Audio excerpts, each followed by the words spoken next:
Hello everyone, hope you all are doing it. This is me Johanna and welcome to another video. আজকের ভিডিওটা কিন্তু আপনাদের জন্য অনেক বেশি ইনফরমেটিভ হতে যাচ্ছে কারণ আজকের ভিডিওতে আমরা আলোচনা করব ইউকেতে ভিসা অ্যাপ্লিকেশনের জন্য কি কি ডকুমেন্ট সাবমিট করতে হয়। So no more any further do, let's get into the video. প্রথমেই আপনাকে আপনার কারেন্ট পাসপোর্ট অথবা ভ্যালিড ট্রাভেল ডকুমেন্টেশন যদি থাকে সেটা সাবমিট করতে হবে। এরপর আপনার confirmation of acceptance for studies অর্থাৎ কাস্ট লেটার, যেটা আপনাকে ইউনিভার্সিটি থেকেই সংগ্রহ করতে পারবে, বা আপনি কাস্ট পেমেন্ট করার পরে ইউনিভার্সিটি এই লেটারটি আপনাকে প্রোভাইড করবে।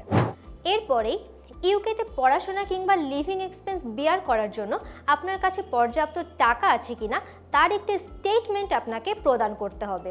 এটার একটা নির্দিষ্ট অ্যামাউন্ট আছে এবং আপনি যেই ব্যাংকে ওই নির্দিষ্ট পরিমাণ অর্থ রেখেছেন সেই ব্যাংক থেকে আপনাকে ওই স্টেটমেন্টটা সংগ্রহ করতে হবে।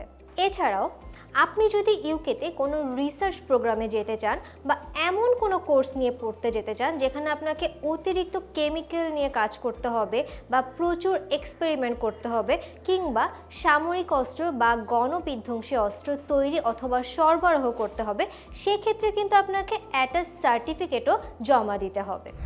আপনার বয়স যদি 18 এর কম হয় সেক্ষেত্রে স্টুডেন্ট ভিসা অ্যাপ্লিকেশনের জন্য আপনাকে আপনার প্যারেন্টস কনসেন্ট লেটার সাবমিট করতে হবে এবং আপনার গার্ডিয়ানের সাথে আপনার কি সম্পর্ক, অর্থাৎ সে আপনার বাবা নাকি মা নাকি অন্য কেউ, তার যথাযথ প্রমাণপত্র সাবমিট করতে হবে। এছাড়াও আপনাকে কিন্তু আপনার টিবি টেস্ট রিপোর্ট সাবমিট করতে হবে এবং ইউকে ভিসা অ্যাপ্লিকেশনের ক্ষেত্রে এটি কিন্তু অনেক বেশি গুরুত্বপূর্ণ। এছাড়াও আপনি যদি গত 1 বছরের জন্য আপনার কোর্স ফি কিংবা লিভিং এক্সপেন্স বেয়ার করার জন্য কোনো স্পন্সরশিপ পেয়ে থাকেন তাহলে আপনার আর্থিক স্পন্সর থেকে আপনার আবেদনের জন্য লিখিত সম্মতিও নিতে হবে। আজকের ভিডিওটি এই পর্যন্তই। এই ভিডিওটি যদি আপনার কাছে ইনফরমেটিভ মনে হয়ে থাকে তাহলে ভিডিওটিতে একটি লাইক দিতে ভুলবেন না। আপনি যদি আমাদের চ্যানেলে নতুন হয়ে থাকেন তাহলে আমাদের চ্যানেলটি সাবস্ক্রাইব করতেও ভুলবেন না। এছাড়াও আপনি যদি আমাকে ফেসবুক থেকে দেখছেন তাহলে আমাদের ফেসবুক পেজটি লাইক করতেও ভুলবেন না। দেখা হচ্ছে পরবর্তী কোনো ভিডিওতে, ততক্ষণ ভালো থাকুন, সুস্থ থাকুন। আল্লাহ হাফেজ।